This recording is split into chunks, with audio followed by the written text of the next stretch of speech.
Good morning, ladies and gentlemen, boys and girls.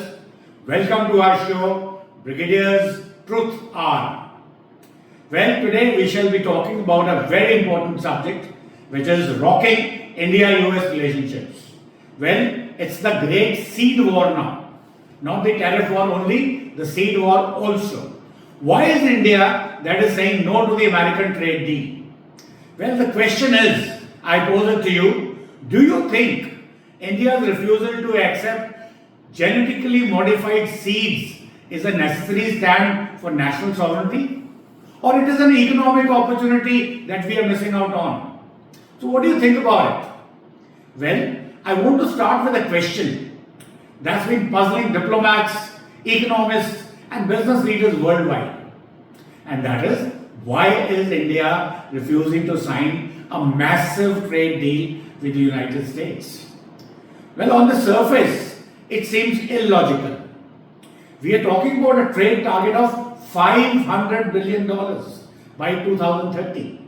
This is an enormous opportunity for economic growth, jobs and development. But here's what the most people do not know. Behind that impressive number lies a single non-negotiable condition from the United States of America. A condition that India has absolutely refused to accept. Now, what is that condition? That condition is genetically modified seeds and crops being imported into India. Now, many of you might think, what is the big deal? It's just agriculture. It's just a trade. But let me be very clear. It isn't about trade. It's about our national independence. It is about our farmers. It is about our soil. It is about our children's future. Well, let's see what this software seed that I'm talking about, genetically modified seed that I'm talking about, what is this? Is it a seed or it's a software? Well, to understand why India has said no, you need to understand that what a genetically modified seed really is. Think of it this way. A genetically modified seed is not just a crop seed. It is a patented piece of software. Let me explain what that means. In traditional farming, our ancestors did for thousands of years, a farmer plants a seed. And at the harvest time, they save some of the best seeds for next year's planting. It's a natural cycle. It's independence. It's freedom. But what with a patented genetically modified seed, the cycle is completely broken. The new model is simple and devastating. Sow once and pay forever. Pay to America forever. You plant the seed, but you will never truly own it. The corporation that it created, that patented it, owns your crop. They control your future. Every season you come back to them. Every season you pay to them for new seeds. You do not get the seeds back from your crop. And who owns these seeds? Companies like Monsanto, now operating under the name Bayers Limited. You must be aware of that. This is the same company that produced Agent Orange, a toxic chemical weapon used in Vietnam. The name changed of the company, but the poison remains. That remains the same. So when the America says, sign the deal, what they are really saying, give us the control of your food system. When India says no, never, what we are really saying is we will not surrender our sovereignty. This isn't anti-American. This is pro-soil, pro-truth, pro-future of India. Now, let's have a look at this sickening system. Now, let's connect the dots. Let's see the bigger picture that most people miss. The article I'm referencing is called A Plan to Make India Sick.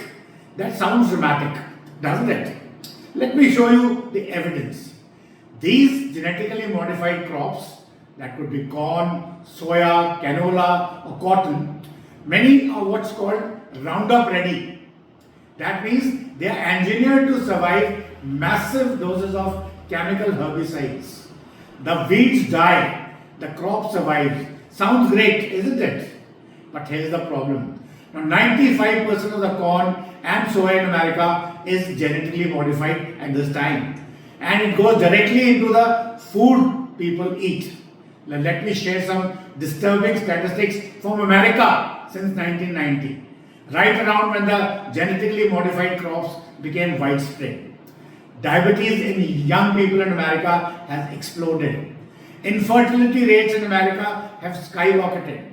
Depression in America have become an epidemic. The cancer, the heart disease, and the liver disease, they have surged like anything. Is it just a coincidence? Maybe. But look at what happens next. The cure for all these conditions, medications, the statins for cholesterol, metformin for diabetes, antidepressants for mental health, Ozempic for weight loss. So, ladies and gentlemen, here's the truth. This isn't the cure. These medicines are the subscription of medicines for lifetime. So you don't get healthy, you get dependent on them. You stay alive, but you stay dependent on their pills month after month, year after year, and rest of your life. Now let me show you the cycle. Step 1 is the big food companies supported by genetically modified crops and chemicals make you sick. Then big pharma companies step in. They keep you alive with medication you can never stop taking. You have to keep taking them. And then the big insurance companies who pay for these escalating costs. And everyone's premium goes up. And here's the most revealing part. Who are the major shareholders in big food, big pharma, and big insurance? Vanguard, BlackRock, State Streets. The same investment firms who own stakes in food companies making you sick.